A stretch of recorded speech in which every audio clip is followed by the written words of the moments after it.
Hello and welcome to today's mini class. So we are going to go through a yoga movement or posture called Anahatasana. So it's a really lovely shoulder opener, but it's quite a strong one at the same time, but there are lots of variations that you can go through to get there. So I'm going to talk you through a build-up sequence to get into Anahatasana and then where you can take it towards the end as well. So beginning in 4-point kneeling. If you have any shoulder issues or it's difficult to bring your arm up above head, then the first variations will be preferential for you. So beginning, the key thing here is that we're keeping the thigh bone perpendicular down towards the ground. So we're not coming too far back or too far forwards here. We want to keep those relatively centered, and that'll give us a midpoint to work away from. So beginning, we're going to walk the hands away. And again, keeping the pelvis where it is, you'll feel a little bit more work maybe through the shoulders there. Try not to fall into the shoulders, so press into the hands, feel the collarbones widen and feel that space in between the neck and shoulders. This might be enough for you here. You maybe walk out a little bit further, maybe bringing the forearms down towards the ground. And then from here, you can sink down through the forehead, and this might be enough of a stretch for you. If the hands are slightly wider, that's more external rotation through the shoulders, so that can be a bit stronger. If you want to take the stretch off a little bit, just bring the hands a bit closer together and you'll find that's a little bit easier. And then you can slowly work to opening the palms away from each other. And we'll just take a few breaths there. Really feeling that breath moving into the back body, so into the space in between the shoulder blades,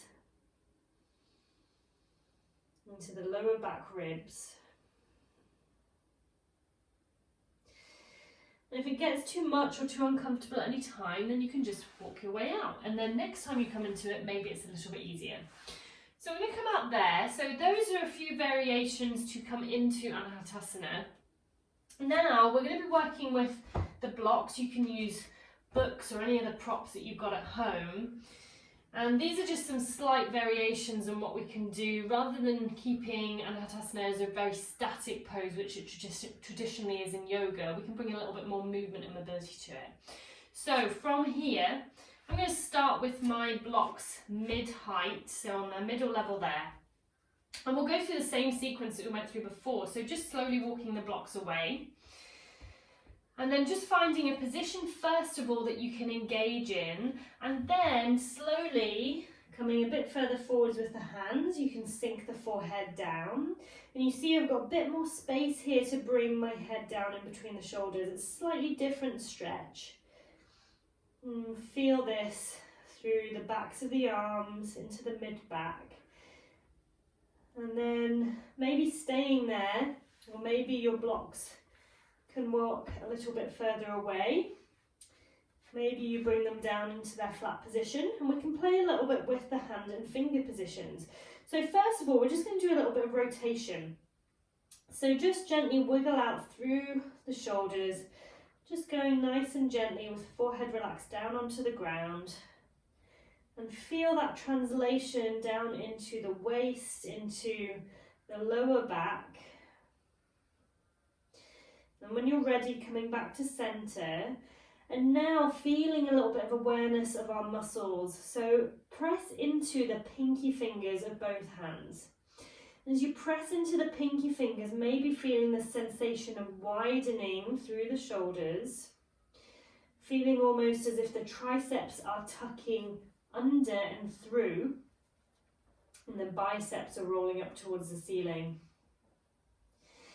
And then shifting the weight over towards the index finger. So as you shift the weight over to the index finger, maybe feel the opposite happening.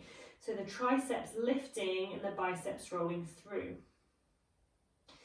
And then shift again. So we'll just move between those, so pressing through the pinky finger and then through the index finger. And just by the action of pressing through the finger, we're getting a completely different sensation and awareness of how the shoulders are positioned alongside the back of the chest wall.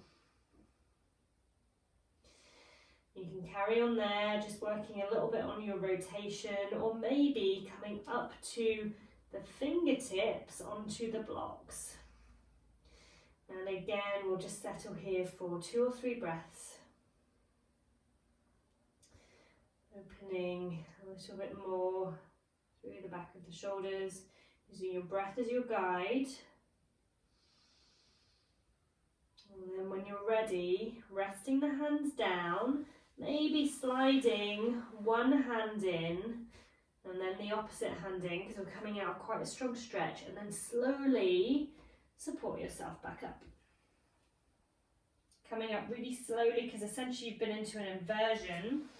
So finding your way back into upright and hopefully feeling quite a good sensation in between the shoulders and the shoulder blades. So that is a lovely shoulder opener, really good if you have got any stiffness or tightness into the shoulders. There should not be a pain when you're doing that, but you might feel awareness and sensation of the area that you're moving into. The key thing is that you're not just hanging out and flopping into the pose. So we really want to find that engagement as you're in the position, so you can find the muscles and the ranges that they can produce in the movement. So it's not just one movement in one way or just one movement in the other. We can explore and find out where we can move into the pose, which is normally quite a static one when we're practicing yoga. So see how you go with that. Any comment or feedback, then please let me know. Thank you.